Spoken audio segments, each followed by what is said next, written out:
Kita mulai ya. Assalamualaikum warahmatullahi wabarakatuh. Mudah-mudahan yang batuk segera sembuh ya. Salam sejahtera buat kita semua. Selamat pagi mahasiswaku sekalian. Hari ini pertemuan kita yang ketiga. Seperti yang selalu saya sampaikan, saya ingin Anda punya percaya diri yang besar ya tentang profesi Anda, karena itu bekal. Jadi nanti di dunia kerja itu, bagaimana caranya agar Anda dipercaya orang lain? Anda harus percaya diri. Kalau Anda tidak percaya diri, bagaimana mungkin orang lain percaya Anda? Itu rumusnya. Dan yang kedua, Anda harus mengerti bahwa profesi pengukuran pemetaan kadastral itu dibutuhkan. Dan nanti kapan-kapan saya sharing di WA Group tentang apa itu KJSB, Kantor Jasa Surveyor Berlisensi, ya.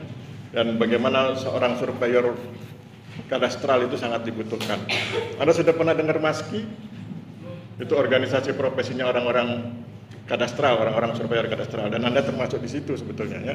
Tapi nanti pelan-pelan kita bahas. Jadi sebetulnya kan saya ingin menunjukkan pada Anda bahwa kalau bicara tentang Pancasila bukan bicara tentang hal-hal yang normatif saja.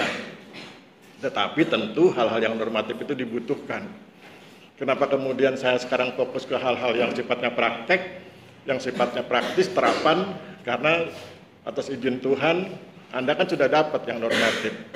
Sejak SD, SMP, SMA, Anda sudah dapat itu yang normatif dari guru-guru SD, SMP, SMA. Jadi saya berterima kasih pada mereka semua yang sudah mendidik Anda menjadi orang yang paham tentang Pancasila dari aspek normatifnya, dari aspek normanya. Tetapi kemudian bagaimana Pancasila itu diterapkan dalam kehidupan sehari-hari, terutama di bidang profesi Anda di pemetaan kadastral. Nah itu maka kemudian menjadi tugas saya untuk menghubungkan itu ya. Jadi terima kasih, tugas sudah diserahkan. Ada yang belum menyerahkan? Mudah-mudahan tidak ada yang belakangan ya. Di kelas D mereka usul Pak Aris kalau untuk tampil di depan sebaiknya dilelang. Maksudnya dilelang itu siapa yang mau tampil ke depan? Saya bilang kalau begitu nanti kasihan yang tidak berani tampil ke depan. Kan kalau semua dilelang nanti yang nggak berani tampil nggak akan pernah tampil. Tapi kalau begini kan diundi, semacam diundi begitu. Saya pilih kan pilihnya acak ya. Maka kemudian semua punya kesempatan untuk tampil. Oke, ya saya ubah susunannya sebentar ya.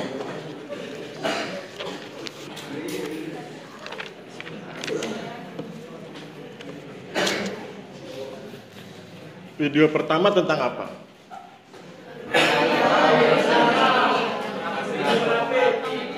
Oh, tentang Merapi ya. Ya. Ini ada yang bagus nih, video pertama tentang Merapi. Dia fokusnya ke sila ketiga. Siapa yang di antara Anda yang fokus ke sila ketiga untuk video 1? Cuma 1. Oh, 2, 3. Oh ya. Ada yang bernama Mutmainah? Mana Mutmainah? Mutmainah mana, angkat tangan ya, maju ke depan Mbak. Jadi video 1 itu tentang ekoturisme ya. Saya cerita sebentar sebelum, silakan Mbak. Sebelum Mbak Mutmainah cerita, saya ingin cerita sebentar. Jadi itu video tentang buku yang saya tulis. Jadi kan kadang-kadang saya minta tolong sama mahasiswa, tolong kamu baca buku saya, kemudian buatkan videonya. Kemudian dia baca bukunya, dia buat videonya. Jadi itu atas jasa mahasiswa ya. Nah kemudian di buku itu bercerita tentang apa yang sudah kita kerjakan dalam konteks Merapi. Jadi Merapi itu kan tahun 2010 meletus.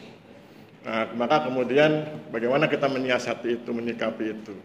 Maka di situ dibilang ada ekoturisme pasca konsolidasi tanah. Jadi kalau ada gunung meletus, maka berarti harus ditetapkan wilayah rawan bencana. Itu melalui peta, dibuat petanya. Itu teman-teman pertanahan yang dibuat petanya. Kemudian dari situ kemudian ditentukan, oh ini daerah rawan bencana. Boleh dibuat kegiatan di situ, tapi tidak boleh ditinggali. Jadi mereka tidak boleh menetap di situ, daerah rawan bencana. Maka kemudian mereka dipindah, dibikin hunian tetap di tempat yang aman. Nah, kemudian bagaimana cara mereka memanfaatkan wilayah yang rawan bencana itu? Maka kemudian silakan mereka bertani, silakan beternak, Tetapi begitu ada bencana, mobil TNI yang besar-besar itu, truk TNI Polri harus segera bisa naik dan harus segera bisa turun. Itu hitungannya detik. Harus segera bisa naik dan harus segera bisa turun, karena kalau terlambat itu yang namanya wedus gembel itu semacam asap begitu ya. Dari Merapi itu suhunya 400 derajat Celcius. Padahal air mendidih kan cuma 100 ya. Jadi Anda bisa bayangkan Anda bisa mendidih kalau di situ. Maka kemudian harus disiapkan jalan agar truk TNI dan Polri bisa naik dan bisa turun segera menyelamatkan orang yang sedang bekerja di sawah atau di kebun. Persoalannya adalah tidak ada jalannya. Tidak ada jalan untuk memberi kesempatan pada TNI Polri untuk naik ke atas. Maka kemudian diciptakan apa yang disebut dengan konsolidasi tanah. Apa itu konsolidasi tanah? Ditata kembali bidang-bidang tanahnya agar kemudian bisa dibuatkan jalan untuk truk TNI Polri naik dan turun. Nah, itu lewat program konsolidasi tanah. Itu mereka kemudian diatur, diulang, setiap orang menyumbangkan sekian meter, tapi kemudian disusun. Jadi bentuknya diubah gitu ya. Nanti kalau Anda masuk diploma 4, itu ada mata kuliah konsolidasi tanah. Jadi misalnya ada 1000 bidang di situ, 1000 bidang, tiap bidang memberi sumbangan. Bukan hanya yang di pinggir jalan, setiap bidang tanah memberi sumbangan sekian meter tergantung kesepakatan, kemudian diatur ulang. Jadi bidang tanah untuk jalannya itu dibuat dulu, nah yang sisanya itu diatur ulang. Diatur ulang agar semua kemudian ditata dengan baik. Tidak ada yang dirugikan kira-kira begitu. Tetapi bisa kemudian TNI Polri-nya segera naik ke atas dan turun ke bawah menyelamatkan warga yang sedang berkegiatan. Itu konsolidasi tanah. Persoalan berikutnya adalah kalau cuma begitu, bagaimana cara mereka bisa hidup? Kalau hanya mengandalkan pertanian, Anda tentu paham ya, pertanian di Indonesia kan belum mampu memenuhi kebutuhan. Sebagai contoh, hasil penelitian saya di Pucung, di Gunung Kidul, dari hasil pertanian misalnya dengan bidang tanah yang sempit, mereka cuma dapat 500.000 per bulan, kalau dihitung per bulan. Padahal kebutuhan satu keluarga kecil, catur warga, ibu, bapak, 2 orang anak, itu sebulan butuh 2 juta minimal. 2 juta itu sudah kebutuhan minimal itu ya, untuk hidup normal itu 2 juta. Berarti kan masih kurang 1,5 juta. Oleh sebab itu pertanian harus didukung oleh kegiatan lain. Maka kemudian dimunculkan konsep ekoturism, wisata lingkungan kira-kira begitu ya. Seperti yang dijelaskan di video itu ya. Jadi itu. Nah, kemudian untuk bisa begitu kan mereka butuh modal. Untuk bisa punya modal, bank tidak akan memberi kredit kalau mereka nggak punya jaminan. Maka kemudian disertifikatkan bidang tanahnya agar kemudian mereka bisa mendapatkan modal dari bank. Persoalan berikutnya adalah untuk mensertifikatkan tanah kan butuh tenaga banyak. Sedangkan teman-teman di Sleman itu sudah sibuk dengan hal-hal yang rutin sehari-hari. Maka kemudian dikirim 12 orang mahasiswa STPN untuk menangani pemberkasan dan lain-lain. Jadi itulah bagaimana kita berkontribusi. Pertanyaannya, apakah kegiatan itu tidak bersesuaian dengan Pancasila? Jawabannya tentu bersesuaian. Tetapi bagaimana kemudian menyusun argumentasi bahwa itu bersesuaian, nah, nanti kita dengar dari Mbak Mutmainah. Ya. Silakan Mbak. Kita dengar dari beliau apa argumentasinya bahwa kegiatan itu bersesuaian ya dengan Pancasila. Silakan Mbak, kita dengarkan. Assalamualaikum warahmatullahi wabarakatuh. Perkenalkan, nama saya Mutmainah, nomor absen 39. Setelah saya melihat video yang membahas tentang ekoturism lereng Merapi Pasca, tak sangat berkaitan dengan nilai-nilai Pancasila, seperti salah satunya sila ketiga yang berbunyi Persatuan Indonesia, di mana semua masyarakat ikut berkontribusi aktif dalam satu tujuan, yaitu optimis bahwa masyarakat bisa bangkit dari keterpurukan pasca berencana dengan cara kerja keras dan kerja ikhlas, di mana penerapannya yaitu dengan cara konsolidasi tanah yang merupakan kebijakan pertanahan mengenai penataan kembali, pengusahaan dan penggunaan tanah sesuai rencana tata ruang, serta usaha pengadaan tanah dengan pengadaan tanah untuk kepentingan pembangunan guna meningkatkan kualitas lingkungan hidup. Dengan partisipasi masyarakat, maka dari itu kerjasama masyarakat sangat dibutuhkan di sini agar tujuan bisa tercapai dengan baik. Oke, jadi Mbak Mutmainah berpandangan bahwa kegiatan wisata dan kegiatan konsolidasi tanah di lereng Merapi itu bersesuaian dengan nilai-nilai Pancasila. Kemudian Mbak Mutmainah memilih sila ketiga ya, sila ketiga kebangsaan. Kemudian tadi beliau jelaskan panjang lebar, tetapi menurut saya itu belum fokus. Maka kemudian mari kita fokus. Pertama kita bedah konsep. Kalau Anda bilang itu bersesuaian dengan nilai kebangsaan, buat, saya menyebutnya dengan istilah bedah konsep. Kalau ini kebangsaan, apa unsur kebangsaan? Kemudian nanti dari unsur itu hubungkan dengan fenomena yang ada di lereng Merapi, yang ada di buku itu. Apa elemen kebangsaan, Mbak Mutmainah? Itu caranya kita menghubungkan sesuatu ya, cara Anda beradu argumentasi. Anda lihat bagaimana kalau orang-orang macam Rocky Gerung dan lain-lain berdebat, mereka berdebatnya bisa keren karena mereka punya kemampuan membedah konsep. Paling senang kalau Anda lihat Rocky Gerung. Kalau dia menggunakan satu istilah X gitu, dia jelaskan X itu terdiri dari ABC, nah ABC-nya itu yang dia mainkan. Maka kemudian menjadi penting buat Mbak Mutmainah. Kalau Mbak tertarik dengan konsep kebangsaan, maka kemudian bedah konsep. Kebangsaan itu elemennya apa aja? Ya, Mbak? Ya. Apa? Elemen kebangsaan itu apa aja? Silakan apa aja. Minimal 3 atau 2 lah. Kemudian dari situ baru kita hubungkan dengan Cinta tanah air. apa? Cinta tanah air. Oke, cinta tanah air satu, apa lagi?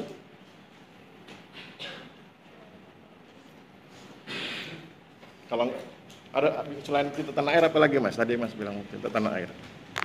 Selain cinta tanah air apa? Happy aja, salah nggak apa-apa, ngomong aja. Ada? Belum? Oke. Ada yang bisa bantu? Kalau soal cinta tanah air, oke. Silakan Mbak. Oke, itu definisi. Saya tawarkan konsep, Anda boleh setuju, boleh tidak setuju ya.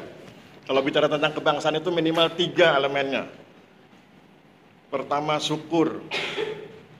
Jadi rasa kebangsaan itu muncul kalau Anda punya rasa syukur. Syukur kepada Tuhan, apapun agama Anda. Syukur kepada Tuhan. Kenapa harus bersyukur Pak Aris? Anda lihat Rohingya, suku bangsa atau bangsa yang tidak punya negara. Kita bersyukur tinggal di Indonesia, punya bangsa Indonesia. Kita diakui sebagai bangsa Indonesia, kita punya wilayah Indonesia. Lihat juga penderitaan orang-orang Suriah yang sekarang melanglang buana di Eropa. Mereka sering kali disebut sebagai orang-orang yang tidak bernegara. Nah, maka kemudian kita rasa kebangsaan itu muncul dari pertama rasa syukur. Kalau sudah punya rasa syukur, berterima kasih pada Tuhan, kemudian yang seperti disampaikan beliau, cinta. Jadi pertama syukur, kedua cinta. Cintai negara Anda. Kalau saya bilang cinta bukan berarti mempertuhankan, karena nanti itu akan melanggar syariat. Ya. Cinta itu artinya Anda siap memberikan sesuatu. Siap memberikan sesuatu itu konsep, masih di mind, masih di pikiran. Bagaimana mewujudkannya? Kontributif. Jadi kebangsaan itu diukur lewat 3 hal. Rasa syukur, bersyukur pada Tuhan sesuai dengan agama Anda masing-masing. Kemudian cinta, bersedia memberi untuk orang yang dicintai, untuk negara yang dicintai. Dan yang ketiga, berkontribusi. Kontribusinya apa? Sesuaikan dengan profesi masing-masing. Kalau Anda ingin berprofesi di bidang pengukuran pemetaan kadastral, berarti kontribusi Anda di situ. Anda berbakti kepada negara ini lewat profesi Anda di bidang PPK itu, pengukuran pemetaan kadastral. Ya, itu. Begitu Mbak. Jadi unsurnya itu 3. Syukur, cinta, dan kontribusi. Sekarang hubungkan syukur, cinta, dan kontribusi itu dalam konteks fenomena lereng Merapi itu. Bisa? Kalau nggak bisa kan saya ajarkan. Bisa? Bisa? Kalau nggak bisa sekarang saya ajarkan. Cara saya mengajar bukan dengan menjelaskan, tapi dengan bertanya. Apa bukti rasa syukur di lereng Merapi? Kamu diam dulu, karena belum diberi kesempatan. Kita tanya Mbak Ina dulu ya. Kalau ada yang ingin bicara, angkat tangan ya, supaya nggak terletak-terletuk. Nanti kalau dia nggak tahu, berusaha lepas ke forum. Apa bukti rasa syukur di lereng Merapi, Mbak Mutmainah? Rasa syukur karena semua masyarakat ikut berkontribusi. Buktinya apa? Yang saya tanya buktinya. Dengan cara kerja keras, di mana penerapannya itu dengan cara bervalidasi tanah yang merupakan bijak pertanahan. Oke, bukti rasa syukur dengan mereka bekerja keras, mengikuti semua program dengan baik gitu ya, dari mulai konsolidasi sampai kemudian ekoturism. Kemudian cinta, apa buktinya cinta?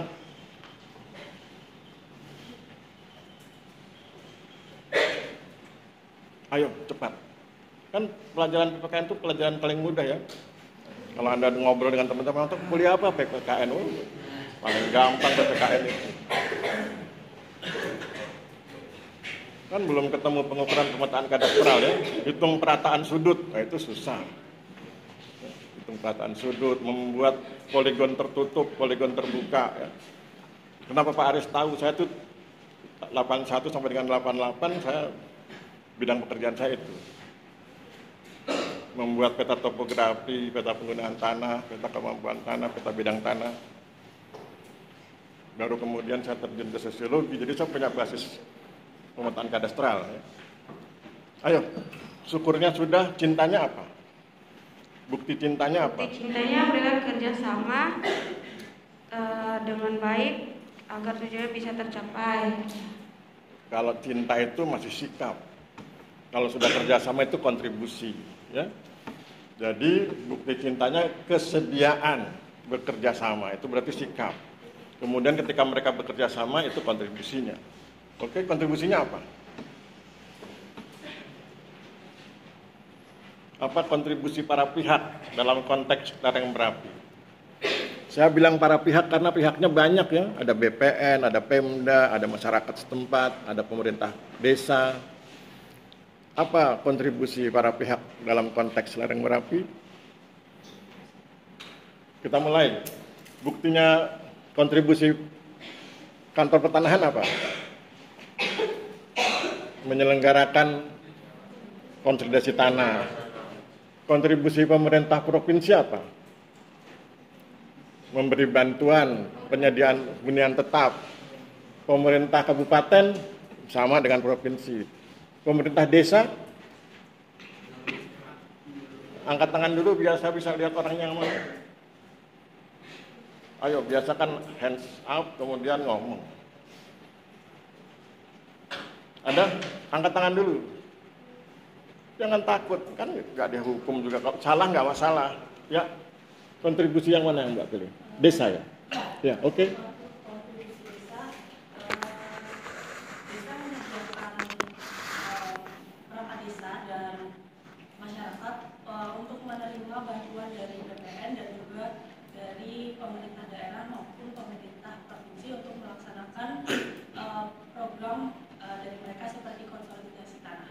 Oke, siapa namanya Mbak? Putih Permatasari. Putri Permatasari.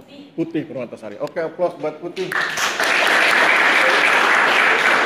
Jadi Anda harus begitu, percaya diri, hand up, angkat tangan, dikasih kesempatan bicara, baru kemudian ngomong. Jangan ngomong nggak ketahuan siapa yang ngomong, dan jangan ngomong, itu namanya nyeletuk kalau ngomong tanpa diizinkan. Tapi kalau ngomong sesudah diizinkan, itulah diskusi. Itu seminar. Kalau seminar begitu. Kalau Anda jadi pejabat, Anda rapat begitu caranya rapat. Jadi Anda rapat di kantor gubernur, kemudian dikasih kesempatan silakan dari kantor pertanahan, atau Anda punya usul, sampaikan begitu. Itu caranya. Dan itu dibiasakan. Anda jangan bilang, wah nanti kan kalau sudah tua bisa Pak Aris. Nggak ada. Nggak ada orang yang tiba-tiba hebat. Kalau Anda nggak percaya omongan saya, Anda cari orang yang hebat, wawancarai dia. Nanti dia akan cerita bagaimana dia bersikap sejak muda. Beda itu. Ya. Di STPN baru ada satu profesor, namanya Profesor Rohmat Martanto. Bagaimana dia bisa dapat profesor? Sudah nampak sejak SD. Kenapa Pak Aris tahu? Saya penulis buku biografinya. Ya, jadi saya tahu itu, saya wawancarai beliau, saya tulis. Nah, Sekarang sedang dalam proses penerbitan bukunya oleh STPN Press. Nanti kalau sudah terbit silakan Anda baca, dan itu nanti di-share lewat internet gratis. Itu. Jadi orang menjadi hebat tidak tiba-tiba hebat. Orang menjadi hebat sejak SD, SMP, terus dibina sejak sampai kuliah. Ya.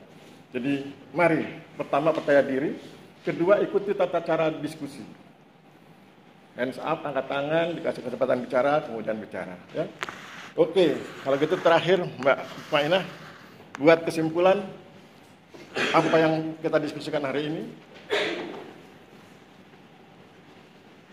Buat kesimpulan, kan sudah tadi ya dapat dari beliau.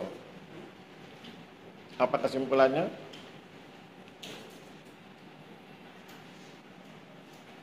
Ayo, cepat. Saya penggemar matematika, jadi saya suka yang cepat. Kalau di kelas saya nanti kalau Anda kuliah di metodologi penelitian, itu matematika jadi humor matematika. Nanti di semester 5 ya. Kalau Anda ingin ketemu saya. Ayo bisa. Buat kesimpulannya apa? Kesimpulannya adalah konsolidasi tanah dan ekoturisme di lereng Merapi bersesuaian dengan nilai-nilai Pancasila. Salah satunya bersesuaian dengan nilai kebangsaan. Nilai kebangsaan terdiri dari syukur, cinta, dan kontribusi. Mereka bersyukur dengan cara bekerja keras, kemudian mereka mencintai negerinya dengan cara bersikap, bersedia bekerja sama, kemudian masing-masing berkontribusi termasuk dari pemerintah desa, tadi disampaikan oleh Mbak Putih, pemerintah desa memobilisir massa agar kemudian semua bisa terlaksana dengan baik, dari mulai konsolidasi hingga ekoturisme. Itu kesimpulan kita hari ini. Terima kasih Mbak Mutmainah. Aplaus buat Mutmainah. Ya. Oke, terima kasih. Terima kasih. Assalamualaikum warahmatullahi wabarakatuh. Oke, waalaikumsalam warahmatullahi wabarakatuh. Berikutnya ya, itu tadi yang atas. Kita ambil yang tengah.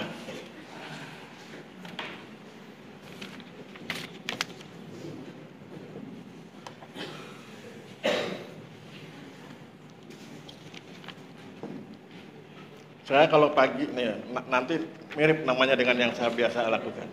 Saya kalau pagi itu dengar musik sama istri, dan saya senang lagu-lagu nostalgia. Salah satu kegemaran saya mendengarkan lagu-lagu Everly Brothers. Everly Brothers itu kalau Anda buka YouTube, yang sering menyanyikan grup namanya Fauzi Fauzan. Di sini ada yang namanya Fauzan? Silakan duduk Mas. Mudah-mudahan beliau bisa nyanyi ya. Jadi bagi Anda yang senang Everly Brothers, Anda bisa. Everly Brothers itu penyanyi tahun 50-60. Anda belum lahir, belum jadi tulang pun ya. Tetapi itu lagunya enak. Jadi kalau untuk makan pagi dengan musik Everly Brothers itu enak. Penyanyinya sudah meninggal, tetapi kemudian kalau di konteks Indonesia di cover oleh Fauzi Fauzan ya. Namanya adalah Fauzi Fauzan. Ini sekarang David Fauzan. Namanya mirip. Beliau akan cerita tentang video kedua. Video kedua cerita apa dulu? Tentang apa dulu? Biar saya bantu jelaskan. Video kedua tentang apa? Tentang mekanisme pertanahan di desa Ngandagan. Oh ya, Ngandagan. Oke. Itu buku Ngandagan kontemporer ya. Buku itu saya tulis tahun 2011 kayaknya itu. Nah, di dalam buku itu bercerita tentang bagaimana masyarakat desa yang agak terpencil di sana di Purworejo itu membangun kesejahteraan versi dia. Jadi di Purworejo itu sejak tahun 1947. Nah sekarang saya cerita sedikit. Nanti kalau Anda masuk itu, makanya saya selalu dorong Anda untuk masuk di diploma 4 supaya ilmu pertanahannya lebih matang. Kalau Anda masuk diploma 4, Anda akan belajar tentang konsep land reform yang kemudian sekarang berkembang menjadi reforma agraria. Konsep land reform di Indonesia versi nasional itu baru lahir tahun 1960. Tetapi di Desa Ngandagan telah lahir sejak tahun 1947. 2 tahun sesudah Indonesia merdeka, ada tokoh namanya Sumotirto, kepala Desa Ngandagan itu menerbitkan apa yang disebut dengan kebijakan land reform lokal. Kita menyebutnya land reform lokal, tapi mereka nggak menyebut nama. Mereka bilang pokoknya ini untuk kesejahteraan. Nah, bagaimana caranya? Jadi di Desa Ngandagan itu kan petani itu ada 2 kelompok. Petani yang punya tanah dengan petani yang tidak punya tanah. petani yang tanahnya luas dengan petani yang tidak punya tanah luas. Maka kemudian di sana punya ketentuan, kalau Anda punya tanah luasnya 360 ubin, satu ubin itu 14 meter persegi ya. Kalau Anda punya tanah 360 ubin, maka 90 ubin diserahkan kepada desa. Yang diserahkan bukan hak miliknya. Hak miliknya tetap punya Anda, tetapi yang diserahkan hak garap. Desa berhak menggarap. Tapi kemudian oleh desa, yang 90 ubin itu diserahkan ke dua keluarga petani yang tidak punya tanah. Masing-masing dapat 45 ubin, berarti 45 kali 14 meter persegi. Dan itu kemudian digarap oleh mereka, hasilnya diambil oleh mereka untuk memenuhi kebutuhan hidupnya. Dan itu penting untuk mencegah konflik antara pemilik tanah luas dengan orang yang tidak punya tanah. Anda jangan lupa ya, tahun 1965 itu kan konflik komunisme di Indonesia berbasis tanah. Ya. Nah, di Ngandagan itu bisa diredam dengan cara itu. Nah, kemudian apa kewajibannya yang dua keluarga itu? Kewajibannya adalah jaga malam dan kerja bakti. Kerja bakti itu bersihkan jalan, bersihkan parit dan lain sebagainya. Sedangkan yang punya tanah yang diserahkan nggak punya kewajiban itu. Tapi karena orang Ngandagan itu kompak, meskipun tidak diwajibkan, kadang-kadang pemilik tanahnya ikut bantu kerja bakti. Rasa kebersamaan saja gitu ya. Nah, itulah land reform lokal. Itu cara meredam konflik agar tidak terjadi konflik antara yang bertanah luas dengan yang tidak punya tanah. Itu versi lokal ya. Nanti Anda bisa baca bukunya kalau ingin lebih detail. Di perpustakaan ada itu. Oke, sekarang kita dengarkan Mas Fauzan. Dia akan bercerita tentang itu sedikit, kemudian nanti akan dihubungkan dengan value Pancasila, kemudian nanti dia akan jelaskan detailnya. Silakan Fauzan. Bismillahirrahmanirrahim. Assalamualaikum warahmatullahi wabarakatuh. Waalaikumsalam warahmatullahi wabarakatuh. Izin Bapak dosen dan izin rekan semua. Perkenalkan, saya David Fauzan, asal Jawa Barat, kelas absen nomor 12, nomor NIP saya itu 23 dari 8895. Menurut saya pada hasil pada video kedua yaitu berkaitan dengan sila yang pertama. Di desa Ngandagan ini, tuan tanah memberikan hak garap seluas 90 ubin atas tanahnya untuk warga desa yang tidak memiliki tanah. Dan untuk implementasinya berkaitan dengan sila pertama karena saling berharap kepada ridhonya. Untuk yang kedua yaitu sila kedua, penerapan strategi untuk memenuhi kebutuhan hidup di desa Ngandagan untuk masyarakat, dan strategi yaitu yang pertama farm and farm sangat berpengaruh dalam kehidupan langsung di desa Ngandagan. Selanjutnya itu yang berkaitan dengan sila ketiga yaitu program land reform menjalin hubungan baik antara pemilik tanah dengan penggarap sehingga terjadinya persatuan dan kesatuan. Oke, sekarang kita fokus di sila kedua aja ya. Siap. Supaya separuh aja. Siap. Yang kebangsaan disimpan kan tadi udah dibahas oleh Mutmainah. Bagaimana menghubungkan fenomena Ngandagan dengan value kemanusiaan? Bagaimana menghubungkan fenomena Ngandagan itu dengan value kemanusiaan? Value itu nilai. Kemanusiaan itu elemennya apa?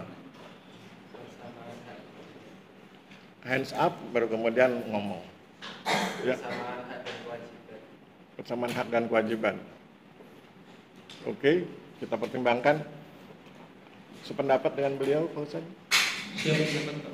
Jangan mudah cepat sependapat. Ya. Jadi kalau bicara kemanusiaan, lihat ruhnya. Ruhnya itu kan, coba lihat teksnya itu.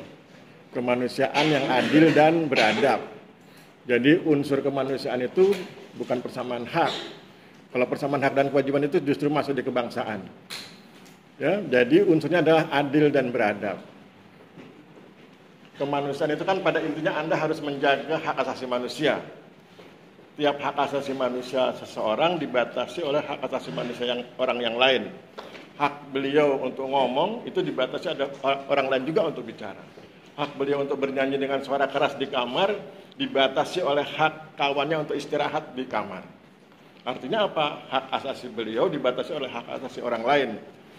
Maka kemudian bagaimana supaya itu bisa diatur? Maka ada konsep adil. Adil itu proporsional. Ya. Kemudian ada konsep beradab. Ditata sedemikian rupa beradab. Beradab itu etis, ya. Sesuai dengan etika, sesuai dengan harkat dan martabat manusia.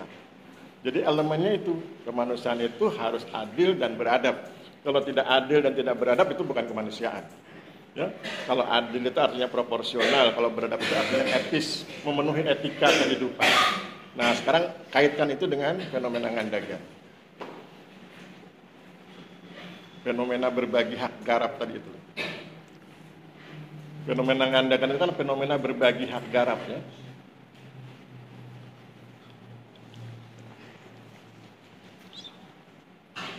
Bisa? Saya bantu. Kalau bicara tentang adil, fenomena berbagi hak garap itu adil nggak? Anda pasti dengan cepat bilang adil. Ya, tapi kemudian bagaimana argumentasinya?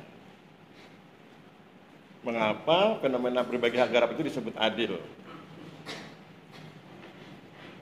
Bisa? Anda pernah dengar nggak ada istilah adil distributif dan adil kontributif?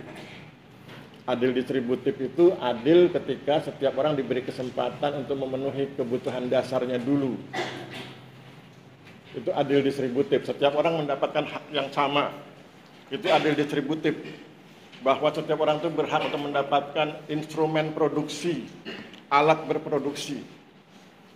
Tanah itu instrumen produksi, maka setiap orang harus diberi hak yang sama untuk mendapatkan instrumen produksi. Diberi tanah, itu namanya adil distributif. Maka kemudian muncul konsep berbagi hak garap itu. Kemudian yang berikut adil kontributif. Orang mendapatkan sesuatu sesuai dengan kontribusinya. Kalau Anda punya bidang tanah, Anda rajin menggarapnya, maka Anda bisa mendapat penghasilan lebih dibanding orang yang malas. Makin rajin Anda, makin lebih penghasilan Anda. Itu namanya adil kontributif. Ya, jadi ada adil distributif, ada adil kontributif. Nah, berbagi hak garap itu memenuhi itu. Berbagi hak garap di fenomena Ngandagan itu memenuhi aspek keadilan dari baik aspek adil distributif ketika yang tidak punya tanah diberi hak garap, memenuhi aspek adil kontributif ketika setiap orang nanti mendapatkan hasil sesuai dengan kinerjanya. Yang mendapat hak garap punya kewajiban jaga malam, punya kewajiban membersihkan parit, punya kewajiban merapikan jalan dan lain sebagainya. Ya, itu keadilan. Bagaimana yang kedua? Etis. Beradab itu kan etis, memenuhi etika, memenuhi harkat dan martabat manusia. Mereka yang punya tanah luas tidak kemudian merendahkan yang tidak punya tanah, tetapi kemudian memberinya dengan penuh sopan, dengan penuh santun, dengan penuh etika. Dan itu nanti nampak ketika kerja bakti. Yang punya tanah nggak wajib kerja bakti, karena dia sudah menyumbangkan tanahnya untuk diperoleh hak garapnya. Tetapi mereka tetap datang ke lokasi kerja bakti, minum teh sama-sama, ngobrol, sama-sama mencangkul, sama-sama cabut rumput. Itu menunjukkan apa? Menunjukkan bahwa yang memberi tidak berarti lebih tinggi daripada yang menerima. Itu kan etis, ya. Itu perbuatan etis. Nah, itulah fenomena Ngandagan. Jadi, kalau dalam perspektif Mas Fauzan, fenomena Ngandagan itu bersesuaian dengan value yang kedua, ya, kemanusiaan. Dan penjelasannya seperti itu. Silahkan diulang Mas Fauzan dengan bahasa Mas Fauzan. Diulang penjelasannya pakai bahasa versimu. Nanti kalau ujian jangan hafalan ya. Ujian itu pakai bahasa Anda masing-masing. Tidak harus sama kalimat setiap orang. Penerapan strategi yaitu untuk memenuhi kebutuhan hidup di desa Ngandagan untuk masyarakat. Ada 3 strategi yaitu on farm dan off farm serta non farm. Kenapa kamu nggak ulang yang saya sampaikan tadi, bahwa kalau bicara kemanusiaan bedahannya 2, adil dan beradab. Adil itu ada kontributif, ada distributif. Beradab itu etis, yang adil distributif versi Ngandagan seperti ini, yang adil kontributif versi Ngandagan seperti ini. Etis ketika mereka sama-sama kerja bakti meskipun pemilik tanah luas tidak diwajibkan kerja bakti. Begitu, ya. Oke, nggak apa-apa kan baru pertama ya. Aplaus buat Fauzan, terima kasih. Ya, terima kasih. Wassalamualaikum warahmatullahi wabarakatuh. Oke.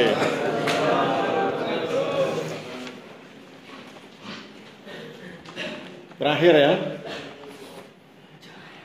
Wahyudi. Hari ini laki-laki semua ya. Oh tadi perempuan satu Mutmainah.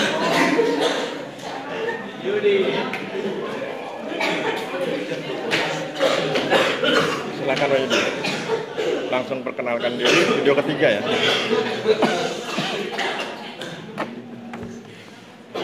Assalamualaikum warahmatullahi wabarakatuh. Perkenalkan, nama saya Wahyudi, kelas C, NIT 23D18934. Video ketiga membahas tentang tanah hutan rakyat, instrumen, kesejahteraan, konservasi. Dari video ketiga yang saya lihat cenderung menjelaskan buku Tanah Hutan Rakyat yang menjelaskan situasi, kondisi, dan ekonomi yang berbasis pertanahan di desa Kalimundang, Bondowoso, Jawa Tengah. Pada video ini bagi saya mengandung sila kedua yang berbunyi kemanusiaan yang adil dan beradab. Karena Sila keberapa? sila kedua. Nah, berarti value-nya kedua. Yang selain tadi kedua sudah, ketiga sudah. Yang lain? Pilih yang lain. 1, berapa lagi itu? 1, 4, 5. Karena 2 dan 3 sudah digunakan oleh kawan Anda itu. Sila kelima yaitu keadilan sosial bagi seluruh rakyat Indonesia. Oke, untuk bisa membedah ke sila kelima, sekarang jelaskan dulu fenomena tanah hutan rakyat itu apa? Buku itu cerita tentang apa? Tanah hutan rakyat. Ya, tanah hutan rakyat itu bercerita tentang apa? Itu kan judul bukunya ya, Tanah Hutan Rakyat. Itu bercerita tentang apa?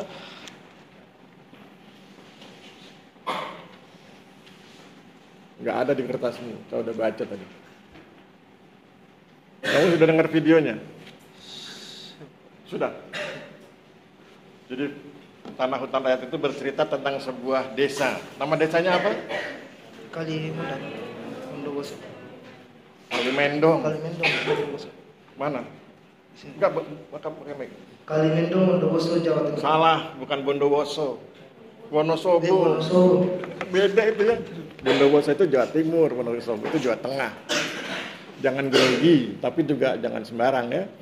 Jadi itu bicara tentang Kalimendong, ya, di daerah Wonosobo. Jadi mengapa itu penting dibahas? Karena itu sebetulnya awalnya itu daerah berlereng. Daerah berlereng yang sangat tidak produktif dan terancam erosi, termasuk longsor. Maka kemudian bagaimana para kepala desa berusaha menata itu? Maka kemudian diusahakan agar daerah berlereng itu menjadi hutan. Hutan versi rakyat, makanya disebut tanah hutan rakyat. Jadi hutannya itu di atas tanah milik masyarakat.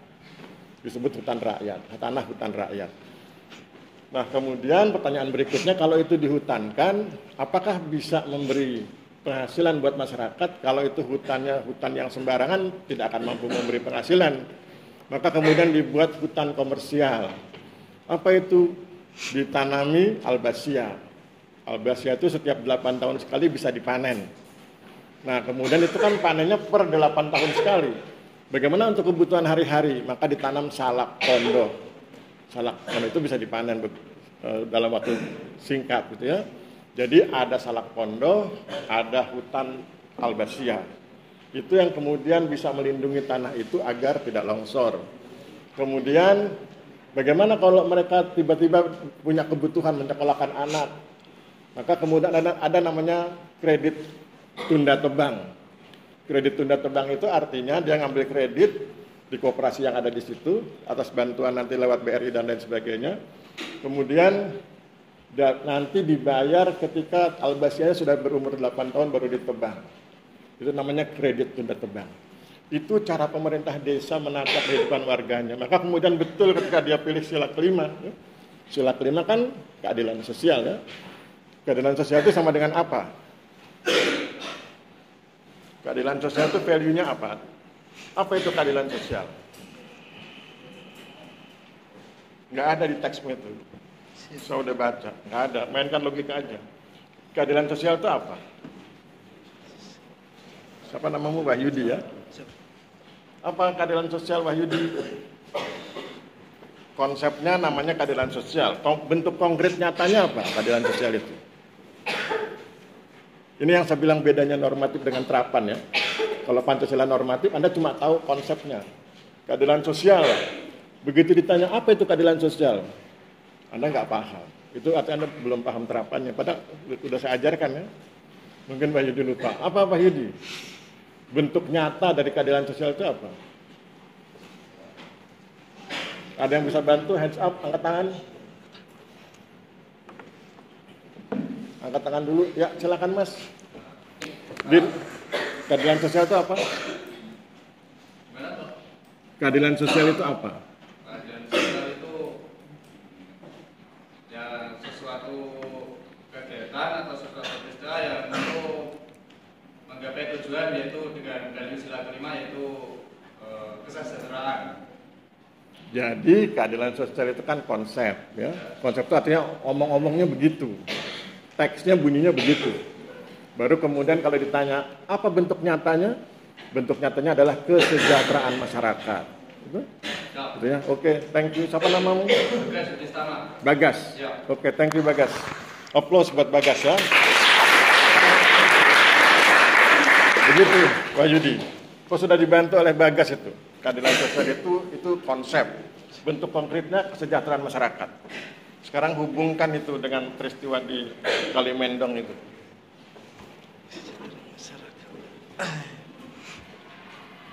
Tadi kan sudah saya jelaskan ya, Kalimendong begini, kemudian tadi dibantu oleh beliau kesejahteraan masyarakat. Bagaimana ini dihubungkan ceritanya itu?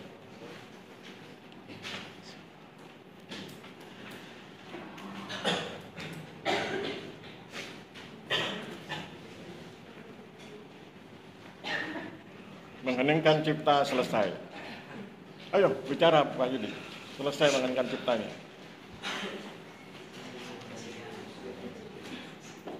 Tadi waktu saya nerangkan tentang Kalimendong, kamu tahu, dengar. Waktu saya jelaskan tentang Kalimendong, dengar. Apa yang menarik dari Kalimendong? Gak ada di teksmu itu, percaya sama saya.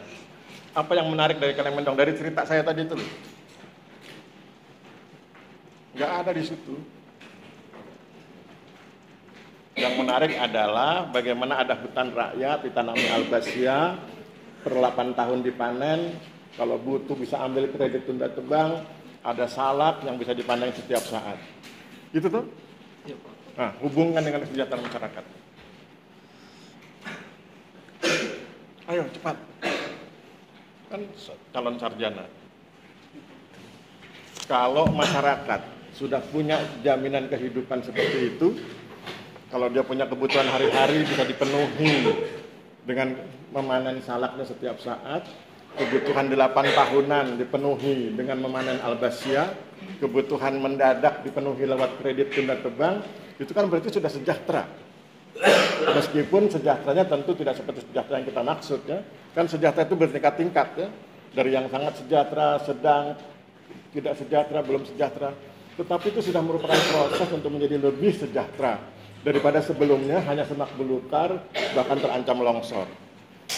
Jadi tindakan yang diambil oleh para kepala desa itu dalam rangka menyongsong peningkatan kesejahteraan masyarakat, dan itu relevan dengan yang dibilang Bagas tadi, keadilan sosial dalam konteks itu, keadilan sosial bagi warga Kalimendong dalam konteks wilayah itu. Gitu ya? Oke, applause buat Pak Yudi, terima kasih. Ya. Terima kasih. Assalamualaikum warahmatullahi wabarakatuh. Waalaikumsalam. Ya, jadi Anda harus terbiasa ya, Anda harus terbiasa berbicara lugas gitu ya. Jadi hubungkan ini dengan ini dan seterusnya. Oke ya.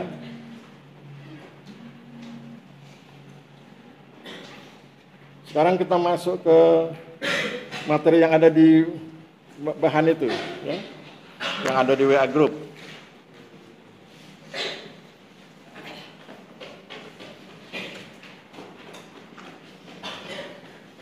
Bahan kuliah pertemuan 2 itu ya? Pertemuan 2 atau pertemuan 3?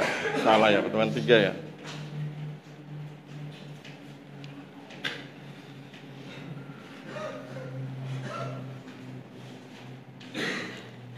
pertemuan 3.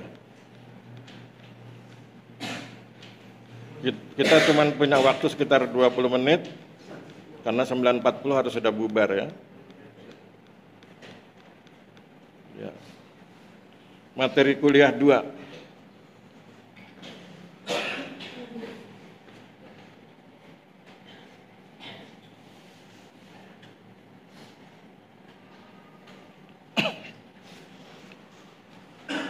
Ya, materi kuliah 2 itu sambungan dari materi kuliah yang pertama ya, tentang sejarah perjuangan bangsa. Tetapi di materi kuliah kedua ini kita lebih fokus ke tentang sejarah Pancasila sebetulnya. Saya tidak akan bacakan detail karena waktu kita pendek. Mungkin hanya sekitar 10 menit saya ngomong, nanti kalau 10 menit kita bisa diskusi ya. Saya ingin tunjukkan pada Anda bahwa berbicara itu berbeda dengan menulis. Kadang-kadang ketika berbicara di depan, seseorang itu menyampaikan sesuatu sesuai dengan yang ada di isi kepalanya, seringkali bahasanya belum tertata rapi. Tetapi kemudian nanti ketika menulis, bahasanya sudah tertata rapi. Nah, kejadian ini dialami oleh Muhammad Yamin ya. Anda lihat itu di slide, saya nggak tahu slide keberapa itu, slide kedua mungkin. Di slide kedua itu ada isi pidato Muhammad Yamin dalam acara BPUPKI tanggal 29 Mei 1945. Jadi isi pidatonya adalah, isi pidato Muhammad Yamin itu, dasar negara terdiri dari peri kebangsaan, peri kemanusiaan, peri ketuhanan, peri kerakyatan, dan kesejahteraan rakyat. Itu isi pidato. Tapi kemudian Anda perhatikan isi teks yang tertulis. Jadi sesudah pidato selesai, dia duduk ke mejanya itu, ke kursinya, kemudian dia nulis ide dia, menjelaskan yang ide yang dipidatokan tadi. Tetapi ternyata kemudian teksnya berbeda. Isi teksnya itu, dasar negara terdiri dari ketuhanan yang Maha Esa. Kemudian kebangsaan persatuan Indonesia, rasa kemanusiaan yang adil dan beradab, kerakyatan yang dipimpin oleh hikmat kebijaksanaan dalam permusatan perwakilan, dan kelima keadilan sosial bagi seluruh rakyat Indonesia. Sebagian unsurnya itu nanti digunakan di konstitusi ya. Misalnya ketuhanan yang Maha Esa itu masuk di konstitusi. Kemudian kebangsaan persatuan Indonesia nanti masuk di sila ketiga, tapi teksnya bunyinya persatuan Indonesia. Kemudian rasa kemanusiaan yang adil dan beradab nanti masuk konstitusi di sila kedua, tapi rasanya dihilangkan. Kan kalau cuma rasa semua bisa ya. Nah, misalnya gaya bercandanya anak kos itu apa? Pagi soto, malam sate, siang bakso misalnya. Semua dalam bentuk mie instan. Mie instan rasa bakso, mie instan rasa sate, mie instan rasa rendang ya. Tetapi semuanya cuma rasa. Makanya kemudian di konstitusi kata rasa dihilangkan. Karena kalau cuma rasa nanti bisa bentuknya berbeda dengan yang diharapkan. Jadi tinggal kemanusiaan yang adil dan beradab, dan itu masukkan di sila kedua. Kerakyatan yang dipimpin itu sama nanti di konstitusi sila keempat juga. Sila kelima dipakai. Jadi yang ditulis oleh Muhammad Yamin itu menjadi bahan baku isi teks konstitusi tentang dasar negara. Ya. Kemudian bandingkan dengan yang disampaikan Soekarno. Soekarno menyebutkan bahwa dasar negara adalah kebangsaan Indonesia, internasionalisme atau perikemanusiaan, mufakat atau demokrasi, kesejahteraan sosial, dan ketuhanan yang Maha Esa. Kita tetap menghormati ya, kita hormati beliau karena beliau kan mendukung Pancasila meskipun dengan versi yang berbeda. Tetapi kemudian nanti kalau Anda perhatikan di teks UUD 45 yang banyak digunakan yang versi Muhammad Yamin ya, meskipun dengan sedikit modifikasi. Yang versi Muhammad Yamin sila satunya tetap, sila ketiga jadi sila kedua, kemudian yang tadi sudah saya jelaskan ya, yang sila 4 dengan 5-nya tetap. Kemudian saya ingin tunjukkan pada Anda bahwa kebangsaan itu menjadi sesuatu yang penting ya. Di sini saya tuliskan bahwa Muhammad Yamin dan Soekarno memiliki perhatian besar terhadap kebangsaan. Oleh karena itu, usulan dasar negara pada isi pidato Muhammad Yamin menyebut konsep pri-kebangsaan sebagai sila pertama, sementara itu usulan dasar negara pada isi pidato Soekarno menyebut kebangsaan Indonesia sebagai sila pertama. Jadi ketika tampil di depan, di forum begitu-begitu berdiri, itu yang ada di kepala mereka berdua itu kebangsaan. Jadi Muhammad Yamin bilang begitu, pri-kebangsaan. Soekarno juga bilang kebangsaan. Tetapi kemudian ketika ketika menulis, Muhammad Yamin mikirnya, kebangsaan. Kayaknya dia mungkin dia religius ya, maka kemudian dia tulis ketuhanan dan lain sebagainya. Jadi itu menunjukkan bahwa mereka sangat mencintai negeri ini gitu ya. Kemudian ada kegiatan BPUPKI, nanti Anda baca sendiri. Dan kemudian bagaimana dengan Piagam Jakarta? Piagam Jakarta itu dirumuskan oleh Panitia 9 ya. Dan Panitia 9 itu tidak semuanya Muslim ya. Nanti Anda baca teksnya ya. Anda bisa googling ya. Tidak semua Muslim. Jadi ketika kemudian di sini ditulis ketuhanan yang Maha Esa dengan kewajiban menjalankan syariat Islam bagi pemeluk-pemeluknya, itu jangan kemudian menuduh itu sebagai itu Panitia 9-nya Muslim semua. Enggak, ada yang non Muslim. Tapi kan ini kan diskusi ya. Dan itu baru konsep, belum diputuskan dalam konstitusi. Nah karena itu baru konsep kan bisa salah, bisa berbeda pendapat. Baru nanti kemudian Muhammad Hatta usul ya, ketuhanan yang Maha Esa itu dipendekkan, sila pertamanya jangan terlalu panjang. Maka kemudian nanti hasilnya seperti yang kita kenal sekarang.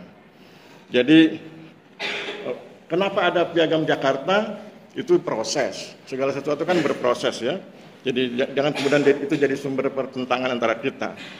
Jadi kemudian itu yang kemudian masuk di Undang-Undang Dasar 1945. Kemudian berikutnya adalah ketika Indonesia berubah dari negara kesatuan menjadi RIS, Republik Indonesia Serikat. Karena Republik Indonesia Serikat berarti kan undang-undang dasarnya menjadi berbeda, undang-undang dasar RIS. Maka Pancasilanya juga berbeda. Ya. Pancasila versi konstitusi RIS itu ketuhanan yang Maha Esa, perikemanusiaan, kebangsaan, kerakyatan, dan keadilan sosial. Lebih simpel, lebih singkat. Kemudian Undang-Undang Dasar Sementara muncul. Di Undang-Undang Dasar Sementara juga Pancasilanya Pancasila yang versi RIS. Ya. Kemudian ketika berubah dari negara RIS menjadi negara kesatuan, itu jangan pernah melupakan jasanya Muhammad Nasir. Jadi Muhammad Nasir itu pada tanggal 3 April 1950 di dalam parlemen RIS, dia mengusulkan apa yang disebut sebagai mosi integral. Integral itu menggabungkan semua pihak yang disampaikan Muhammad Nasir, sehingga kemudian RIS dinyatakan bubar dan muncul NKRI. Jadi ide NKRI itu idenya Muhammad Nasir. Karena kalau RIS itu nanti mudah rontok seperti Yugoslavia dan Soviet ya. Soviet itu kan serikat. Yugoslavia serikat juga. Kenapa Amerika Serikat tidak rontok Pak Aris? Ya karena mereka punya konsep kesejahteraan yang kuat ya. Kan kalau makmur orang masih mau, tapi kalau sudah sengsara orang nggak mau. Nah dalam konteks negara kesatuan kan dipikul bareng-bareng. Maka kemudian kita kenal bagaimana setiap presiden berusaha memajukan wilayah. Dan kalau Anda perhatikan sekarang kan mulai ada perbaikan di wilayah-wilayah. Sekarang ada Kementerian Desa Tertinggal dan lain sebagainya. Itu menunjukkan bahwa semua wilayah harusnya maju bersama-sama dengan wilayah yang lain. Itu kemudian di slide berikutnya Anda bisa lihat tentang apa yang dialami oleh bangsa Indonesia. Tahun 1928 itu terbentuk bangsa Indonesia. Jadi kalau Anda ditanya kapan bangsa Indonesia terbentuk, tahun 1928. Sejak anak-anak muda itu bilang bangsa yang satu, bangsa Indonesia. Kemudian kapan terbentuk negara? 1945 ketika proklamasi. Kapan muncul NKRI? Ketika Muhammad Nasir menyampaikan mosi integral. Kemudian kapan punya tanah air yang kuat, yang kokoh, termasuk lautnya? Itu sejak deklarasi Juanda. Ya. Deklarasi Juanda. Sebelum deklarasi Juanda, kapal-kapal asing itu bisa masuk di sela-sela Sumatera Jawa, Kalimantan Jawa, masuk bebas karena itu perairan internasional. Tapi kemudian lewat deklarasi Juanda, kita bilang kalau pengen masuk silakan tapi harus izin. Maka kemudian kapal asing kalau ingin masuk di sela-sela kepulauan Indonesia itu harus izin. Bentuk izinnya itu dengan cara menurunkan bendera. Jadi kalau kapal perang Amerika mau ke Jawa melewati sela-sela antara Kalimantan, Sulawesi begitu, maka dia harus menurunkan benderanya jadi setengah tiang. Itu sebagai simbol penghormatan kepada pemilik wilayah. Apakah deklarasi Juanda itu lancar-lancar saja? Jawabannya tidak. Itu diperjuangkan lama sekali. Baru tahun 1980 itu diakui sebagai wilayah Indonesia. Dan siapa yang mendukung? Dua negara besar, Soviet dan Republik Rakyat Cina. Jadi ketika kita menyampaikan deklarasi Juanda, yang protes itu tentu Amerika Serikat dan kawan-kawan karena bisnisnya terganggu. Tapi kemudian kita didukung oleh Soviet dan Republik Rakyat Cina. Bahkan kemudian Soviet menjual dengan harga bersaing kapal-kapal perangnya, sehingga kemudian saat itu tahun 60-70 angkatan laut kita itu terkuat di Asia Selatan. Baru kemudian kita rontok pelan-pelan karena kehabisan biaya dan lain sebagainya. Tapi di masa itu kuat. Sehingga kemudian kapal-kapal asing menjadi segan masuk ke wilayah kita dan akhirnya mengakui tahun 1980 itu lewat perjanjian hukum laut internasional kita diakui bahwa itu wilayah kita dan orang tinggal menurunkan benderanya, kemudian lewat, kemudian selesai. Diizinkan lewat tapi harus dengan izin. Begitu. Sekarang sudah jam 9.30. Sebelum saya bubarkan, ada pertanyaan, ada yang mau kita diskusikan, silakan. Jadi Anda lihat bagaimana sesuatu diperjuangkan dengan baik ya. Maka kemudian di slide terakhir itu, di slide terakhir saya bilang sebelum terakhir ya, satu slide sebelum terakhir. Saya bilang begini di semacam kesimpulan begitu ya. Pancasila dan sejarah perjuangan bangsa. Dasar negara Republik Indonesia dipersiapkan secara sungguh-sungguh oleh para pendiri bangsa dan negara. Apa inspiring man-nya? Apa yang menginspirasi pikiran kita? Inspirasinya adalah sesuatu yang penting, termasuk masa depan generasi milenial, masa depan Anda, itu harus dipersiapkan secara sungguh-sungguh. Jadi hal-hal yang penting, termasuk masa depan Anda harus dipersiapkan dengan sungguh-sungguh. Dan di slide terakhir saya kasih tulisan, saya kasih slide. Education breeds confidence, confidence breeds hope, hope breeds peace. Ya. Pendidikan melahirkan kepercayaan, kepercayaan melahirkan harapan, harapan melahirkan perdamaian. Jadi kalau ingin damai, harus kemudian setiap orang punya kepercayaan diri. Ya. Indonesia tidak perang dengan Australia karena masing-masing punya percaya diri. Bayangkan kalau Indonesia takut, Australia sudah masuk itu. Tapi karena kita pede dengan segala keterbatasan, tidak mudah bagi Australia untuk tiba-tiba nyerang kita. Dan kita juga nggak akan nyerang Australia karena dia juga akan pede dengan angkatan lautnya. Jadi itu, jadi education breeds confidence, confidence breeds hope, hope breeds peace. Pendidikan melahirkan kepercayaan, kepercayaan melahirkan harapan, harapan melahirkan perdamaian. Itu sebenarnya saya selalu bilang, ayo percaya diri, tampil ke depan percaya diri. Gitu ya. Kalau punya pendapat hands up, kemudian dikasih kesempatan bicara, bicara. Ya. Itu bentuk percaya diri dan itu penting. Saya tadi sampaikan bagaimana mungkin orang lain percaya pada Anda kalau Anda tidak percaya pada diri Anda, gitu ya. Oke. Ada yang punya pendapat berbeda atau perlu disampaikan? Nggak ada? Kalau nggak ada, kita akhiri kuliah kita hari ini. Terima kasih. Wabillahi taufiq wal hidayah. Wassalamualaikum warahmatullahi wabarakatuh. Salam sejahtera buat kita semua. Terima kasih dan selamat siang.